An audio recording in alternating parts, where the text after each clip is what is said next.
मैं उत्तर प्रदेश के कृषि निदेशालय से देश के प्रधानमंत्री जी को तकनीक के माध्यम से देख रहा हूं कि वो आज भारत के किसानों को 21वीं किसान सम्मान निधि की किस्त जारी कर रहे हैं। इसके क्रम में हमारे राज्य के लगभग 2 करोड़ 15 लाख किसानों को भी किसान सम्मान निधि जारी हो रही है, जो 4,300 करोड़ के आसपास होती है।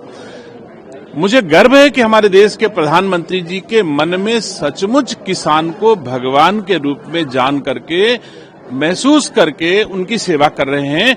अदरवाइज यह सहयोग, यह मदद किसानों की किसान सम्मान निधि के रूप में न जानी जाती तो हमारी जो भारतीय संस्कार, संस्कृति और सभ्यता का परिचायक है, वो विनम्रता के साथ जनता जनार्दन की सेवा करना, ये हमारे देश के प्रधानमंत्री जी आज की तारीख में कर रहे हैं।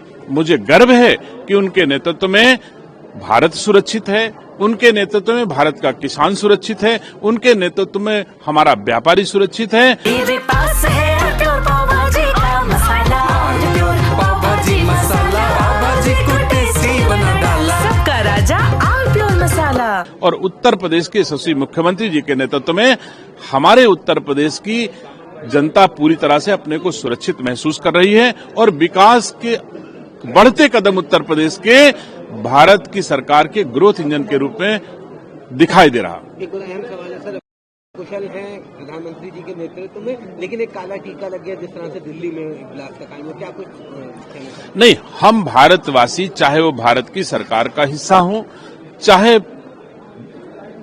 आम नागरिक हो, यह जो घटना लाल किले पर हुई, इससे बहुत बड़ी घटना का अंजाम देने का हमारे अमन के दुश्मनों का काम होना था, जिसे मोदी जी की एजेंसियों ने फेल किया।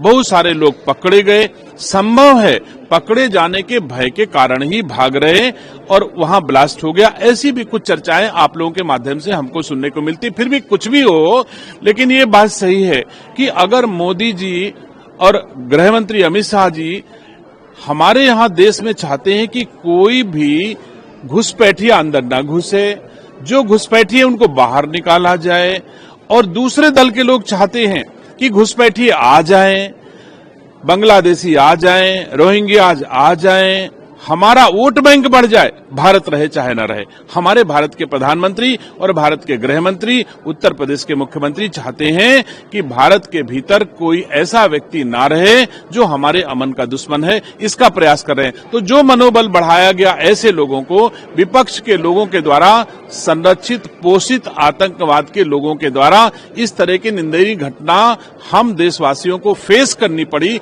इस पर मुझे दुख है। लेकिन धन्यवाद देता हूं अपने देश की एजेंसीज को, जिन्होंने एक बड़ी घटना को खत्म करने का प्रयास किया, रोकने का प्रयास किया, हर संभव प्रयास किया। और मैं समझता हूं आगे आने समय में जिन लोगों ने इस घटना को अंजाम दिया है, हमारी भारत की सरकार ऐसा परिणाम देगी, ऐसी सजा दिलाएगी कि उनकी 3 पीढ़ियां जरूर याद रखेंगे कि फिर कभी भारत के अमन के खिलाफ हम कोई काम ना करें। एक बड़ा अहम सवाल उठा था दिल्ली वाले इस प्रकरण में, तमाम जो सवाल उठे, जिन डॉक्टर्स पे आरोप लगे, वो सभी एक यूनिवर्सिटी से ताल्लुक रखते थे, अल-फलाह यूनिवर्सिटी। अब उसके जो प्रोफेसर हैं, उनके ईडी की, वहाँ के जो फाउंडर हैं, उनके ऊपर ईडी ने कार्रवाई करी, उनको ईडी ने अरेस्ट कर लिया है, तमाम उनके ऊपर आरोप लग रहे हैं। कैसे देखते हैं? मुझे दुख है कि इस तरह के देश के दुश्मनों को हमारे राजनीतिक विपक्ष के लोग भी संरक्षण दे रहे हैं, जो नहीं देना चाहिए। मैं समझता हूं कि कहीं न कहीं जो बयान आ रहे हैं, कोई कहता है ये भटके हुए लोग थे, कोई कहता है साहब न्याय नहीं मिला इसलिए भागी हो गए। अब आप सही बात कह रहे हो कि जो लोग डॉक्टर हो गए हैं, आप लोग भारत के नागरिकों की गाढ़ी कमाई के पैसे से हम जिनको डॉक्टर बनाते हैं, उनको उनके साथ कौन सा अन्याय हुआ?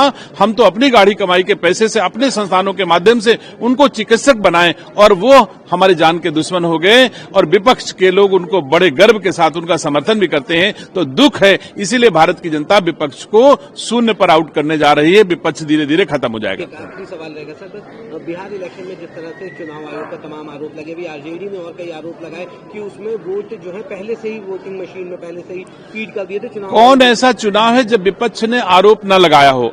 अपने अकर्मण्यता, अपने आचरण व्यवहार से सीख लेने के बजाय वो कभी ईवीएम को दोष देंगे।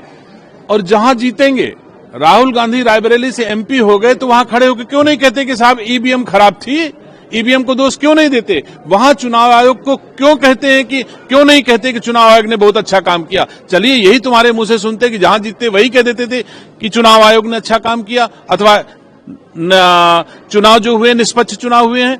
तो ये तो लोग अपने निजी फायदे के लिए संगठन बनाए हैं, प्राइवेट लिमिटेड कंपनी की तरह कांग्रेस सपा लोग चला रहे हैं।